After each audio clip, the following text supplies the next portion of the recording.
Hidup harusnya penuh dengan rasa syukur karena Tuhan masih mengizinkan kita menikmati hembusan udara pagi dan menikmati hamparan sinar matahari.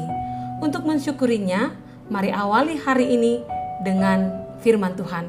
Mari kita berdoa.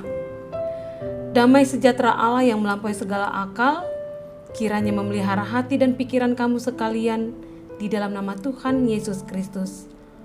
Amin. Jemaat yang terkasih dalam nama Tuhan Yesus Kristus, Renungan Harian HKBP Sutoyo Selasa 23 Maret 2021 tertulis di Zakaria 14 ayat 9. Demikian dikatakan, maka Tuhan akan menjadi raja atas seluruh bumi. Pada waktu itu Tuhan adalah satu-satunya dan namanya satu-satunya. Di dalam bahasa Batak dikatakan, jadi Jehovah gebe raja gumongkom liat portibion. Di ari na sesadai sedesitu tu Jehovah guarna pe sadado. Demikianlah firman Tuhan. Ada peribahasa mengatakan, di atas langit masih ada langit. Yang berarti ketika kita merasa hebat atau pandai, jangan lupa bahwa ada masih orang lain yang lebih hebat, yang lebih pandai daripada kita. Atau bisa juga kita pahami, di atas hukum yang berlaku di dunia ini masih ada hukum yang akan lebih berkuasa atas segala ciptaan, yaitu hukum Tuhan. Hal ini mengajarkan kita pada sesuatu yang mengantar kita merendahkan hati dan tidak menyombongkan diri, serta bersabar bahwa segala sesuatunya, baik sukacita kita maupun duka kita, bahkan ketika ketidakadilan yang kita alami selalu datang dalam kehidupan kita, semuanya akan ada pada waktu Tuhan. Itulah yang ingin dikatakan oleh nats renungan hari ini, bahwa di atas segala sesuatu di bumi ini, baik raja, penguasa, orang kuat, orang terpelajar, bahkan situasi yang seperti apapun, masih ada yang mengatasi semuanya, yaitu Tuhan. Tuhan raja di atas segala raja dan mengatasi segala sesuatu di muka bumi ini. Tidak ada seorang pun yang dapat menyamakan dirinya dengan Tuhan. Oleh karena itu, janganlah seorang pun yang mempertuhankan dirinya atau seseorang ataupun sesuatu benda, wujud atau apapun, bahkan zat apapun itu. Seorang jemaat pernah datang kepada seorang pendeta untuk meminta agar anaknya yang baru lulus kuliah didoakan untuk segera dapat pekerjaan. Dan tak beberapa lama anaknya mendapatkan pekerjaan yang menurut sepengakuannya di tempat yang bagus dan menjanjikan untuk masa depannya.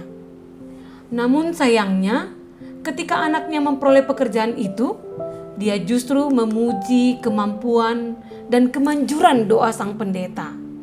Bahkan dia memuji kepintaran anaknya ke semua orang. Ia melupakan Allah yang menjawab doanya. Dia justru membanggakan kehebatan anaknya. Dan semua itu dia anggap sebagai hasil usaha dan jerih lelahnya menyekolahkan anaknya. Ia menjadikan anaknya kebanggaan. Dan ia menjadikan anaknya sebagai kegembiraannya yang tertinggi. Dan dia melupakan siapa yang memberikan jawaban akan doanya. Namun malangnya tak lama setelah rasa gembiranya, anaknya mengalami penyakit yang ujungnya merenggut nyawanya. Lalu kemudian dia mengatakan, Allah itu kejam. Kebahagiaannya sirna dan tubuhnya melemah. Dia kehilangan harapan. Itulah ketika mata dan hati kita mengalami pergeseran iman yang tidak tertuju lagi kepada Allah yang kita sembah. Kita mengarahkan mata kita pada dunia ini. Kita menyandarkan hidup kita pada hal-hal yang ada di dunia ini. Kita menyembah dan memuji kuasa dunia ini seakan-akan kuasa di dunia inilah kuasa yang paling besar.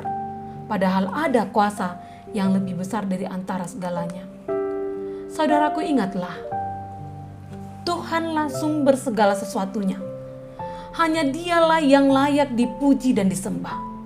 Walaupun banyak penguasa, raja, segala sesuatu kuasa di dunia ini, kepandaian, kemajuan zaman, iptek dan yang lainnya, namun semuanya akan binasa seiring dengan perjalanan waktu, tetapi Tuhan akan tetap untuk selamanya. Nabi Zakaria menyatakan kuasa Tuhan di tengah-tengah bangsa Israel yang telah keluar dari masa pembuangan. Dengan bantuan Raja Koresi, Raja Persia, orang Israel yang ikut ke pembuangan Babel dipersilahkan pulang untuk membangun kembali bangsa Israel yang telah rusak ketika bangsa Babel berkuasa. Melalui nats ini, ia menyatakan kemahakuasaan Tuhan di atas segala kuasa di bumi ini. Zakaria memberitahukan walaupun kerajaan Persia sanggup mengalahkan kerajaan Babel dan Raja Koresi mempersilahkan umat Israel pulang ke bangsanya, tetapi umat Israel janganlah menjadikan Koresi sebagai Tuhannya.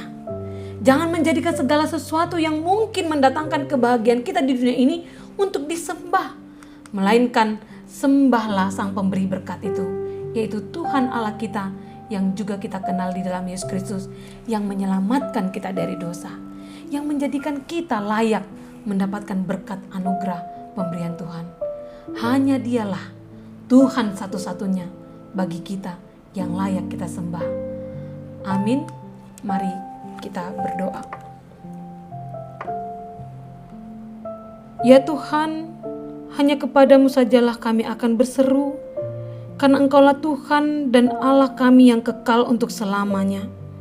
Oleh karena itu Tuhan, sertailah kami di sepanjang waktu, agar setiap perbuatan kami maupun perkataan kami selalu memuliakan Engkau. Dan ajarlah kami agar selalu mengandalkan Tuhan dan setiap kehidupan dan pekerjaan kami. Terima kasih Tuhan. Amin.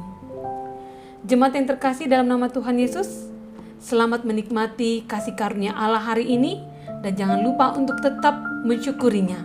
Jaga kesehatan Anda. Tuhan Yesus memberkati. Shalom.